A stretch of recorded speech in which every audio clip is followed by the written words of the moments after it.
players. What the hell? I really feel like the Harris Walz campaign really summed up Frumpy Dump's escape from the insane asylum.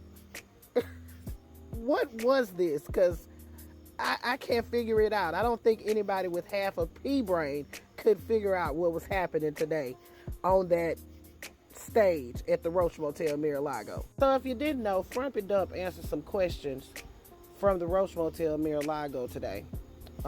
It was about an hour and 19 minutes of absolutely nothing. Now the response from the Harris Walz campaign is really what we were all thinking.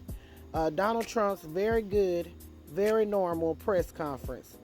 Split screen, joy and freedom versus whatever the hell that was. Donald Trump took a break from taking a break to put on some pants and host a public meltdown. I love this campaign. And that's exactly what it was, honey. A public meltdown, an escape from the insane asylum that is the Roach Motel Mar-a-Lago. Now, just a brief synopsis of what I could stomach. Frumpy Dump once again questioned Kamala's blackness. He called Tim a very bad man. Didn't really explain how, but he did call him a bad man. In a very odd moment, Frumpy Dump compared his speech on January 6th to the Million Man March with Martin Luther King, saying that his crowd was somehow larger. I'm telling y'all, he needs a straitjacket.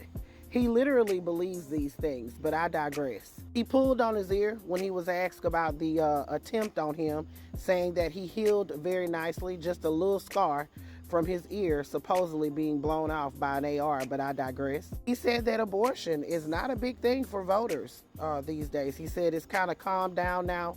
And he also said that he's going to make a big announcement on how he's going to vote on Florida's abortion being on the ballot. He agreed to debate Kamala. In fact, he said he was going to debate her 3 times. He also went on some weird rant about President Biden and the election being stolen from him. Now the election's been stolen from President Biden, even though he was the one who was saying he was old and should drop out, but I digress. Y'all watch these few clips. Hold your stomach, because it's definitely weird and cringy. How to do a news conference. She's not smart enough to do a news conference. And I'm sorry, we need smart people to lead this country. To me, it doesn't matter. But to her, from her standpoint, I think it's very disrespectful to both, really. Whether it's Indian or black, I think it's very disrespectful. I'm a fast healer. It's a hell of a shot, but I'm a fast healer. Yeah, pretty much recovered. No, it didn't hit that. I got very lucky. It just hit the lobe, as they call it. Is there a scar on your ear? Yeah, a little bit, not much. On top. From any standpoint you look at, they took the presidency away. And people were saying he lost after the debate. He couldn't win. Well, I don't know that that's true necessarily. But whether he could win or he couldn't win, he had the right to run. She picked a radical left man that is, he's got things done that he has positions that are just not, it's not even possible to believe that they exist. He's going for things that nobody's ever even heard of. Biggest crowd I've ever spoken. I've spoken to the biggest crowds. Nobody's spoken to crowds bigger than me. If you look at Martin Luther King, when he did his speech, his great speech, and you look at ours, same real estate, same everything, same number of people, if not, we had more.